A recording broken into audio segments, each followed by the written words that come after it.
Ave Maria, paix et joie à vous tous, frères et sœurs. Que les portes des bénédictions s'ouvrent dans vos maisons, que les écluses du ciel s'ouvrent pour vous accorder la bénédiction du Seigneur. Vie eucharistique. À l'école des saints, nous continuons notre cheminement.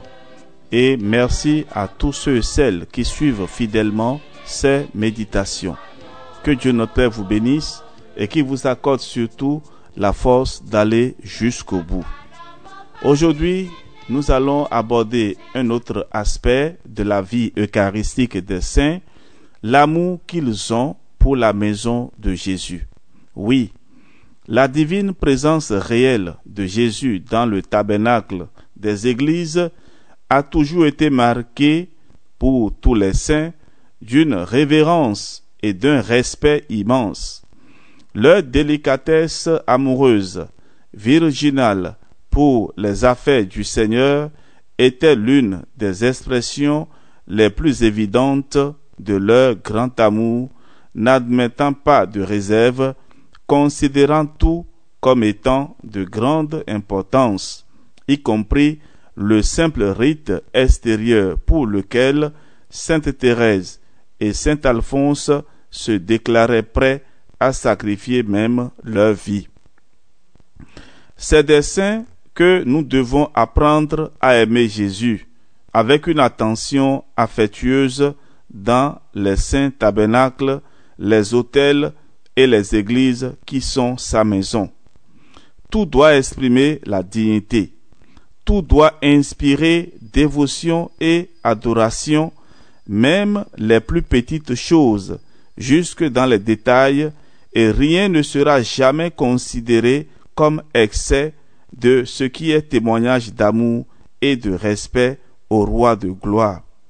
Par exemple, certains rituels anciens exigeaient de l'eau parfumée pour laver les doigts du prêtre au cours de la Sainte Messe. Jésus lui-même fit choix d'un local noble et beau pour instituer le sacrement de l'amour. Le cénacle, une salle vaste et meublée, selon Luc, chapitre 22, verset 12. Les saints ont toujours veillé de toute leur force à la décoration de la maison de Dieu, parce que, comme l'enseigne saint Thomas d'Aquin, il faut avoir soin d'abord du corps réel du Seigneur et ensuite de son corps mystique. Saint François d'Assise, par exemple, au cours de ses déplacements apostoliques, emportait toujours avec lui un balai pour nettoyer les églises qu'il ne trouvait pas propres. Après la prédication au peuple, il avait coutume de rassembler le clergé du pays et lui recommandait avec ardeur de prendre soin de la beauté de la maison du Seigneur. Par Sainte Claire et les Clarisses, il faisait préparer des nappes de lin pour les autels, et malgré sa pauvreté, il se procurait et envoyait des calices, des linges pour les églises pauvres et abandonnées. Un jour, que le saint Pierre Julien Aymar dut commencer l'adoration eucharistique dans une pauvre maison abandonnée, il en éprouva une telle peine qu'il s'écria ensuite: « Oh, comme cela m'a peiné de loger le Seigneur si pauvrement !» De saint Jean-Baptiste de la Salle, nous savons qu'il voulait voir la chapelle toujours bien propre et ornée, l'autel bien en ordre, la lampe du sanctuaire toujours allumée. Les serviettes sales, les ornements déchirés, les vases souillés blessaient ses yeux, et bien plus encore son cœur. Aucune dépense ne lui paraissait excessive quand il s'agissait du culte à rendre au Christ. Saint Paul de la Croix voulait que les linges et les objets sacrés soient tellement nets qu'un jour il refusa 2 corporaux qui ne lui semblaient pas assez propres.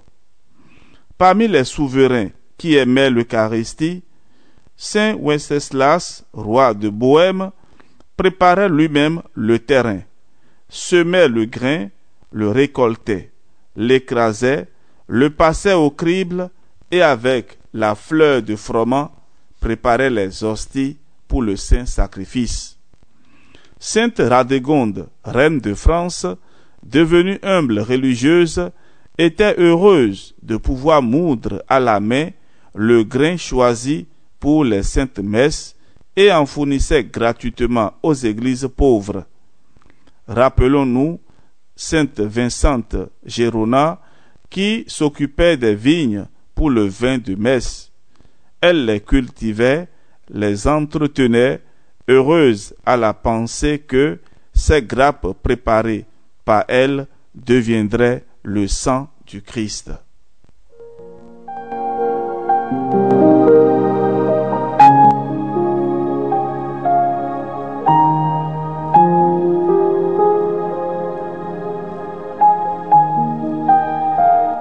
Oui, frères et sœurs bien-aimés, point de commentaire après ce que je viens de vous présenter.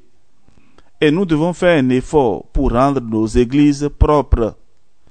Il est vraiment malheureux de constater que, à la sortie des messes, lorsque vous rentrez dans certaines églises, vous allez voir les restes des biscuits ou des bonbons que l'on mange et que l'on jette dans les églises. Parfois même, si vous voyez au niveau du dossier des bancs, vous allez voir des chewing-gums marcher qui sont déposés et dans les coins du dossier des bancs. Frères et sœurs bien-aimés, il faut entretenir la maison du Seigneur. Et aussi quand on vient à l'église, il faut avoir un comportement. Parfois, certaines personnes s'asseyent et ils étendent les bras en écartant même parfois les jambes. Et je me demande parfois si ceux-là savent bien qu'ils sont dans une église en la présence du Seigneur. Et j'attire aussi l'attention de ceux qui sont chargés de la sécurité du service d'ordre dans nos églises. Si vous m'écoutez en ce moment, faites un effort pour rappeler à l'ordre les fidèles indélicats. La maison du Seigneur, ce n'est pas la maison du spectacle, ce n'est pas la maison du cinéma où on s'assoit et on met les pieds l'un sur l'autre. Ce n'est pas possible dans la maison du Seigneur. Et nous devons donner vraiment une correction aux enfants, leur faire comprendre qu'ils sont dans la maison de Dieu. J'ai eu à faire une belle expérience dans une paroisse où j'étais curé. Et il y avait un jeune homme qui, chaque jour après la messe de 11h, et la messe finit autour de 13h, alors il venait, quand l'église est vide, et il balaie, en soulevant les bancs, il balaie toute l'église. Tout simplement parce qu'un jour, j'avais dit dans la prédication que c'est une bénédiction spéciale pour ceux qui s'occupent de la propreté et du nettoyage de l'église. Et il a pris ça vraiment au sérieux. Mais vous savez que ce jeune homme n'avait pas de travail. Et en faisant ce travail, il a demandé au Seigneur de le bénir et de lui donner un bon travail. Quelque temps après, il a trouvé du travail et il était payé à 300 000 francs. Et ce qu'il a fait, c'est merveilleux. Chaque mois, il venait déposer 30 000 francs comme dîme. Alors, frères et sœurs, vous devez être entreprenant avec le Seigneur. Vous devez vraiment vous accrocher au Seigneur. Vous avez parfois des problèmes dans lesquels vous séjournez. Oui, vous séjournez dans des problèmes et vous ne pensez même pas que le Seigneur peut vous aider. Même si vous n'êtes pas programmé dans les groupes qui nettoient l'église, qui assurent la propriété de l'église, vous pouvez choisir volontairement de venir nettoyer l'église. Lorsqu'il y a des travaux au niveau de l'église, et on choisit par exemple un jour dans la semaine où on fait le nettoyage de toute l'église. Et voilà, trouvez au moins un temps. Même si c'est une fois le mois, venez au moins nettoyer l'église. Je voudrais aussi attirer l'attention de ceux qui sont chargés de la sacristie pour veiller à la propreté et des linges sacrés. C'est très important. Et ce n'est pas n'importe qui qui travaillent à la sacristie. Vous êtes en contact avec le saint. Vous êtes en contact avec le sacré. Et donc, vous ne devez pas vous abuser. Alors, frères et sœurs, courage et félicitations à tous ceux et celles qui rendent nos églises propres. Alors, frères et sœurs, que dire de la délicatesse des saints envers les espèces eucharistiques? Totale était leur foi en la présence réelle de Jésus dans le plus petit fragment d'hostie. Il suffisait de voir avec quelle délicatesse Padre Pio purifiait la patène et les vases sacrés. On lisait son adoration sur son visage.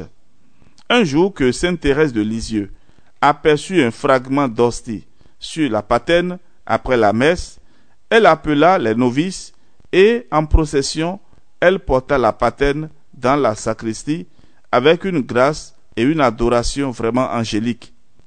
Sainte Thérèse Marguerite, ayant trouvé un fragment d'hostie à terre près de l'autel, éclata en larmes parce qu'elle pensait qu'il s'agissait d'un manque de respect envers le Seigneur.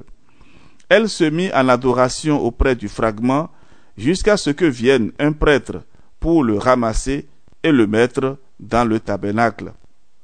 Un jour, Saint Charles Borromée, en distribuant la communion, laissa tomber par mégarde une sainte hostie. Le saint se considéra coupable d'une grave irrévérence envers le Seigneur. Il en souffrit tellement que pendant 4 jours, il n'eut pas le courage de célébrer la Sainte Messe et s'imposa pour pénitence 8 jours de jeûne. Vous voyez les saints?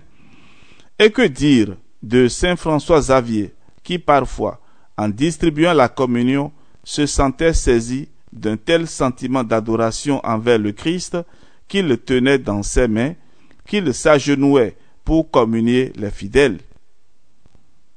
N'était-ce pas un spectacle de foi et d'amour digne du ciel? Bien plus délicat encore était le tact des saints prêtres dans leur manière de toucher les saintes espèces. Comme ils auraient désiré avoir les mêmes mains virginales que l'Immaculée. Il arrivait durant la nuit à Saint Conrad de Constance que ses pouces et ses index deviennent lumineux en raison de la foi et de l'amour avec lesquels il touchait de ses doigts le très saint corps du Christ. Saint Joseph de Cupertino, le saint extatique qui volait comme un ange, exprimait sa délicate affection envers Jésus en souhaitant n'utiliser l'index et le pouce que pour toucher la chair très sainte du Seigneur. Saint Padre Pio hésitait visiblement parfois à prendre entre ses doigts la sainte hostie. Il se considérait indigne de la toucher avec ses mains stigmatisées. Voilà, frères et sœurs, je m'arrête là et nous allons continuer demain. Que Dieu notre Père vous donne la grâce d'honorer son Fils dans le Saint-Sacrement. Que nos églises soient propres, que les vases sacrés soient vraiment sacrés et qu'il y ait de respect pour le très Saint-Sacrement dans nos églises. Frères et sœurs, soyez bénis et que Dieu notre Père vous protège de tout danger et de tout mal. Au nom du Père et du Fils et du Saint-Esprit. Amen. On se retrouve demain pour la suite. Ave Maria.